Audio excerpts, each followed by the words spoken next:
I think every person has felt hurt at one point in their life, yeah?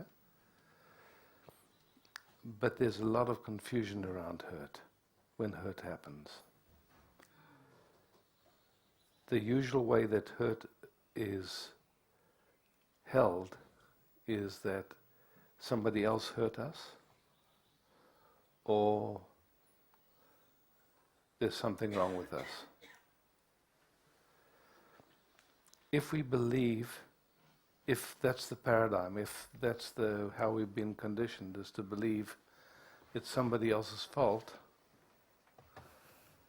then our whole intelligence is going to organize around trying to control everyone around us. And the life will be lived through that filter. It's a very common filter, yeah? If there's a belief that it's our own fault, that we're hurting ourselves, then there's a sense that there's something seriously wrong with us. And what happens then is we never really want anyone to see us or feel us, because there's a sense if they really felt how messed up we were, no one would want anything to do with us. So, if either of those ideas are believed in or unexamined, there's a big cost. On the other side of that, if we believe that we can hurt someone else, which is just the other side of the same story, then, and we want to have love or have connection, there's a way that we stop being honest, stop being authentic. And because we don't want to hurt someone. And the cost for that is, even if the person tells us that they love us, we don't believe it, because if they really could see us, they wouldn't love us. And we start to feel like we're in a prison, that we can't be ourselves, and who we blame for that prison is the other person. So we start getting resentful and angry that we can't be ourselves. So I think that's familiar to all of us. Yeah, I'm saying it in a way that we all can recognize it.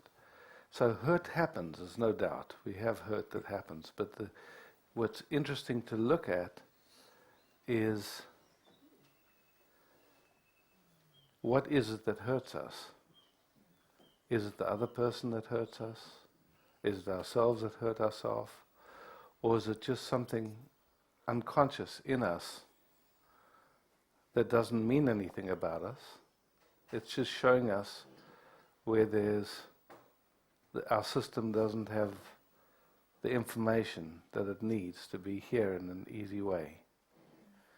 To me, that seems like actually what's going on. And that's when we see it like that, that's the first time that hurt becomes an opportunity rather than something to be avoided at all costs. It's only then that hurt actually can come home in us. Otherwise, it can be received in us as a gift and actually come home in us, come to peace in us. Otherwise, it'll go into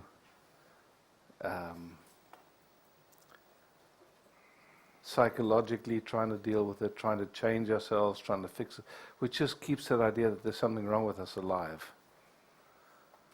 And I haven't found much value in that. Because it feels so extreme, like if the hurt is intense enough, what happens in us?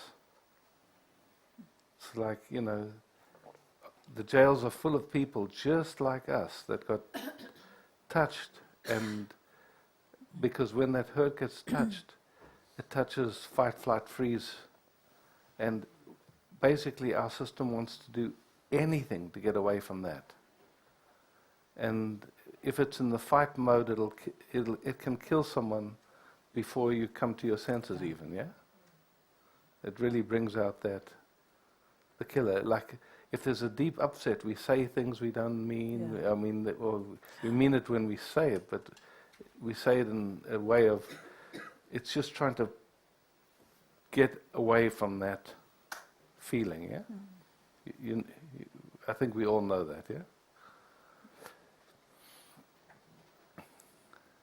And very often when that hurt comes up intensely, there's such a, it's like so existential that we cut ourselves off from people that really mean a lot to us because we just can't handle it.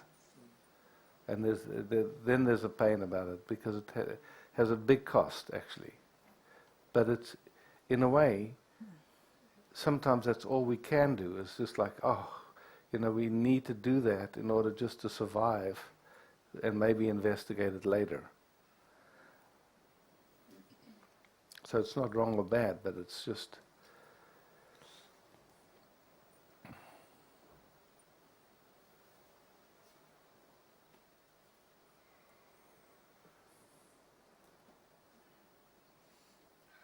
It's very strong stuff. I find it one of the most difficult sensations to stay present to. Yeah. So the thing is that, like, I asked how many people are attracted to more than one person, and everybody raised a hand to whatever extent. The thing is this, is that in most of us, the percentages are quite high. I think it's like 70-something% of men have had other partners without, either with or without telling their partner, and women are not far behind. So there's a lot of guilt and shame and, like not wanting to, like wanting to hold on to security and yet not wanting to feel trapped, and so there's a lot of mixed stuff there. But then what happens is if there's a lot of pain in the partner and you have a feeling that you're responsible for that pain, then there's no capacity to actually be with your partner when they actually need you the most. And so the way it plays is, I'm not responsible for your pain, deal with it, which is, it's understandable again. I think we've all known that place in ourselves, but as maturing happens, there's a recognition of, wait a second, okay, there's a touch in me too, and if there's a deep vulnerable meeting, it's amazing the healing that can happen, but that takes a lot of maturity, it really does. And we can only be as mature as, like we find ourselves. It's like, it's no right way to be, it's just one of those things. You start somewhere in your life recognizing what's going on and then exploring, and as it comes to peace, then there's a deeper capacity to meet things. Yeah?